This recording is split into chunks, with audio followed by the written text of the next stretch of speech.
Today we're going to talk about mutations of the SARS-CoV-19 virus and its implications as far as a vaccine, as well as can these mutations be transmitted more or spread more, and can they be more infectious?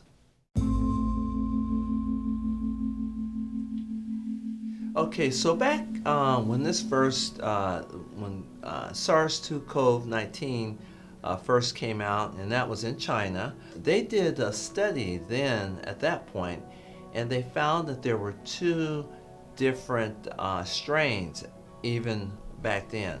One they identified as the L strain, and one was the S strain. At that time, they found that the L strain was more transmittable, and also it was more infectious. In other words, people got more ill if they had that strain.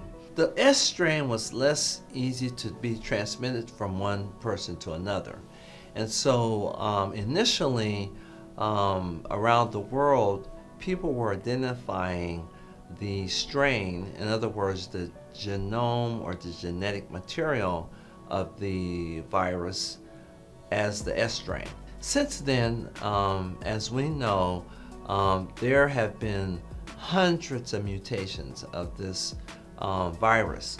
And so one of the things that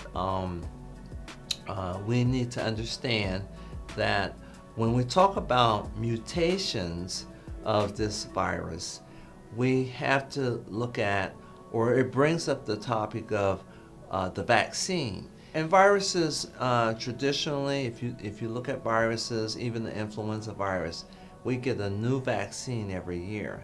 So it's not anything new or unique that viruses do mutate and they do change. And when you look at the genetic material or the DNA, in the case of a virus, it's RNA.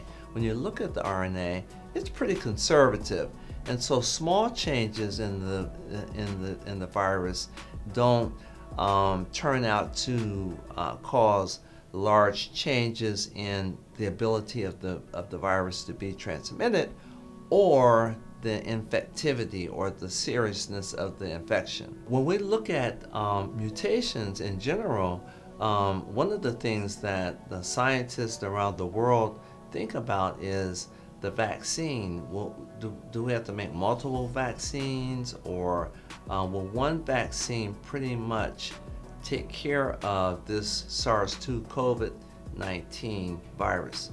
But most of those mutations, when you look at them,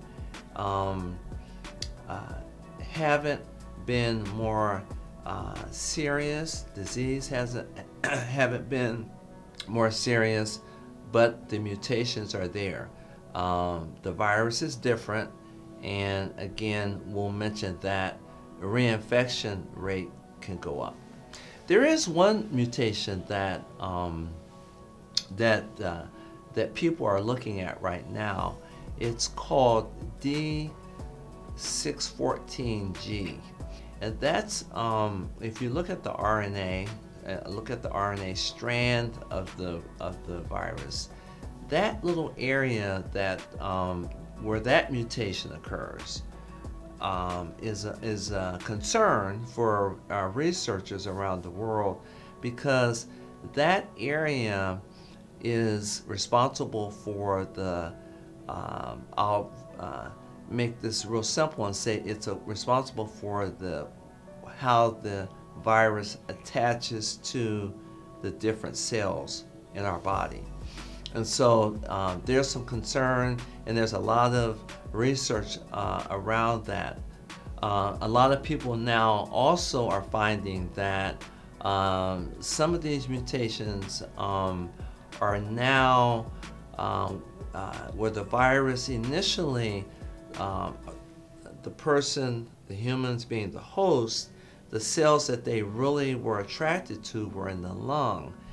With some of these viruses, the mutations of the virus, the host cells now have, they have found that the host cells are in the throat.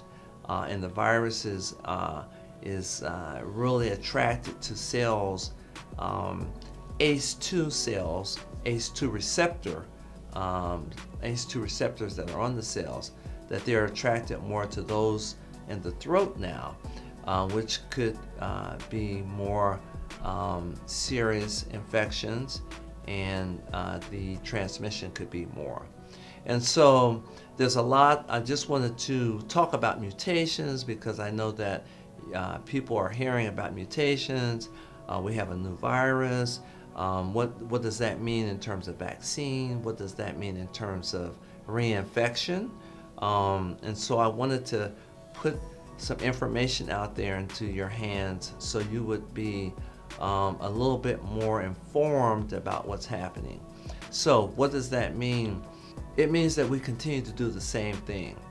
We wear a mask, we wash our hands, we keep social distancing, and we continue to do the same things to decrease the rate of transmission of the virus, whether it's mutated or not. And while the scientists are doing their thing, we need to do everything we can to keep the spread of this virus down. So if you like this information, content, hit the like button. And if you'd like to know more information about mutations regarding SARS-2 COVID, subscribe and we can get more information to you. Thank you.